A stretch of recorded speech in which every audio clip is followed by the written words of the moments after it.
విస్తృత పర్యటనలతో ఎన్నికల ప్రచారంలో అరకు పార్లమెంట్ అభ్యర్థిని కొత్తపల్లి గీత దూసుకెళ్తున్నారు. పాచిపెంట మండలంలో జరిగిన సమావేశంలో ఆమె పాల్గొన్నారు.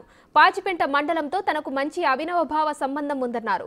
నియోజకవర్గంలో చేయగలిగినంత అభివృద్ధి చేశానన్నారు. ప్రస్తుతం బీజేపీ లాంటి పెద్ద పార్టీ నుండి పోటీ చేస్తుండటంతో మరిన్ని అభివృద్ధి పనులను, ప్రాజెక్టులను తీసుకురావడానికి అవకాశం ఉందన్నారు. ఇక రాబోయే ఎన్నికల్లో తనను భారీ మెజారిటీతో గెలిపించాలని ఆమె కోరారు. మంచి చేయవలసిన బాధ్యత ఉంది కాబట్టి అందరితోటి కలిసి పనిచేయాలని ఆలోచించడం జరిగింది. ఆయన ఆదేశాల మేరకే నేను అందరితోటి కలిసి పనిచేస్తాను. ఎవరు ఎలాంటి సమస్యలు చెప్పినా స్పందించాను. నాకు వీలున్నంత నేను చేయగలిగినంత ఎఫర్ట్ చేశాను. కానీ అప్పుడు ఒక రీజనల్ పార్టీ నుంచి నేను రిప్రజెంట్ చేశాను. నాకు కూడా కొత్త ఎంత అధికారిగా నాకు అనుభవం ఉన్నా కూడా రాజకీయంగా చేయడం, పర్టికులర్లీ లోక్సభ లాంటి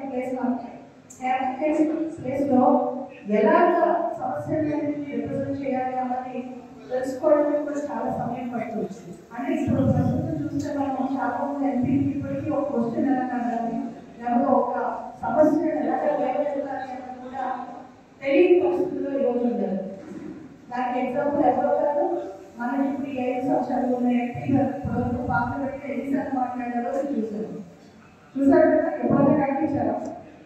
మార్చిపడి ఎప్పుడైనా వచ్చాను, నేను ఎన్నో సార్లు వచ్చాను. ఎంపీ అయితే ఒకటి రాలేదు. నేను ఒక ట్రైబల్ కాన్స్టిట్యున్సీని రిప్రజెంట్ చేసి, అలాగే 25 మంది ఎంపీగా అసలు ఏ పార్టీ సపోర్ట్ కూడా లేకుండా పార్లమెంట్లో హైయెస్ట్ నెంబర్ ఆఫ్ క్వశ్చన్స్ అడిగా, హైయెస్ట్ అటెండెన్స్ 97% అటెండెన్స్ సాధించా. అలాగే డిబేట్స్లో హైయెస్ట్ నెంబర్ ఆఫ్ డిబేట్స్లో పాల్గొన్నారు. ఆంధ్రప్రదేశ్లో